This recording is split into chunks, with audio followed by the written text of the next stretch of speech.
দর্শক, আজকে বিশেষ ট্রাইব্যুনালে শেখ হাসিনার বিরুদ্ধে দ্বিতীয় সাক্ষ্য গ্রহণ শেষ হলো। ইমরান নামে একটি ছেলে তিনি সাক্ষ্য দিয়েছেন শেখ হাসিনার বিরুদ্ধে। সেখানে তিনি আজকে বলেছেন যে যখন আন্দোলন চলছিল পুলিশের গুলিতে অনেক মানুষই গুলিবিদ্ধ হয়েছিল, কারো হাতে, কারো পায়ে, কারো বুকে, ঠিক আছে, বা পিঠে, অনেকেই গুলিবিদ্ধ হয়েছিল। তো অনেকেই যখন পঙ্গু হসপিটালে ভর্তি করা হয়েছিল তখন শেখ হাসিনা তাদের দেখতে গিয়েছিলেন। শেখ হাসিনা দেখতে যাওয়ার পর 2-4-5 জনের সাথে কথা বলছিলেন। কথা বলার পর এক পর্যায়ে ইমরান নামের একটি ছেলের কাছে আসে। ইমরান তাকে ম্যাডাম বলে ডাকলে সে বলে, তুমি আমাকে আপা বলে ডাকো। তো শেখ হাসিনা তাকে জিজ্ঞেস করে যে তুমি কিভাবে গুলিবিদ্ধ হলে। সে বর্ণনা করে ইমরান নামে ছেলেটি, যিনি আজ সাক্ষ্য দিয়েছেন তার বিরুদ্ধে। ইমরান সাক্ষ্যতে বলেন যে শেখ হাসিনা এক পর্যায়ে বুঝতে পারেন যে আমি আন্দোলনকারী। তারপরে শেখ হাসিনা হেল্প ডেস্কে গিয়ে নো রিলিজ নো ট্রিটমেন্ট এ ধরনের শব্দ বলেন, কিন্তু ওই মুহূর্তে ইমরান বুঝতে পারেনি যে আসলে আর মানেটা কী।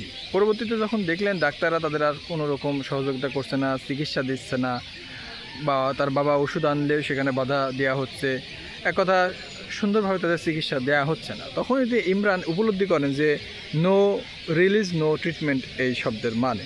এই কথায় আজকে তিনি বিশেষ ট্রাইব্যুনাল, যেখানে শেখ হাসিনা সহ আওয়ামী লীগের বাঘা বাঘা নেতাদের বিচার হচ্ছে, এবং সেই সাক্ষ্যই দিলেন আজকে শেখ হাসিনার বিরুদ্ধে ইমরান। দর্শক, আসলে ব্যাপারটা খুবই মর্মান্তিক। যারা অসুস্থ, গুলিবিদ্ধ হয়েছেন, পুলিশ তাদেরকে চিকিৎসা থেকে বঞ্চিত করার উদ্দেশ্যে এই ধরনের কথা বলা হয়েছে। ইমরান এই কথায় আজকে শেখ হাসিনার বিরুদ্ধে সাক্ষ্য হিসেবে বলেছেন বিশেষ ট্রাইব্যুনালে। তো ব্যাপারটা খুবই মর্মান্তিক। এজন্যই বলছি যে যারা অসুস্থ, যারা মারা যাচ্ছে, এই সকল পর্যায়ে যদি চিকিৎসা সেবা তাদের বঞ্চিত করা হয়, সেক্ষেত্রে আসলে সরকার প্রধান হিসেবে এরকম বক্তব্য হসপিটালের কর্তৃপক্ষকে বলে আসাটা কতটি যুক্তিসঙ্গত হয়েছিল, কতটা নির্মম, নিষ্ঠুর, সেটা আপনারা সহজে বুঝতে পারছেন দর্শক। আর আসলে আমি ব্যক্তিগতভাবে মনে করি মানুষের হৃদয় এত নিষ্ঠুর যিনি হয়েছিলেন, আসলে শত মানুষকেই গুলিবিদ্ধ করা হয়েছিল, বহু মানুষকেই তিনি পুলিশের মাধ্যমে হত্যাযজ্ঞের শিকার করেছিলেন। সেই শেখ হাসিনার বিচার শুরু হয়েছে, সাক্ষ্য গ্রহণ চলছে। আগামী দিনে হয়তো আরও অনেক সাক্ষ্যে অনেক তথ্য আমরা পাবো। তো দর্শক, শেখ হাসিনার ভাগ্যে কী আছে? শেখ হাসিনা ফাঁসিতেই কি ঝুলতে যাচ্ছেন?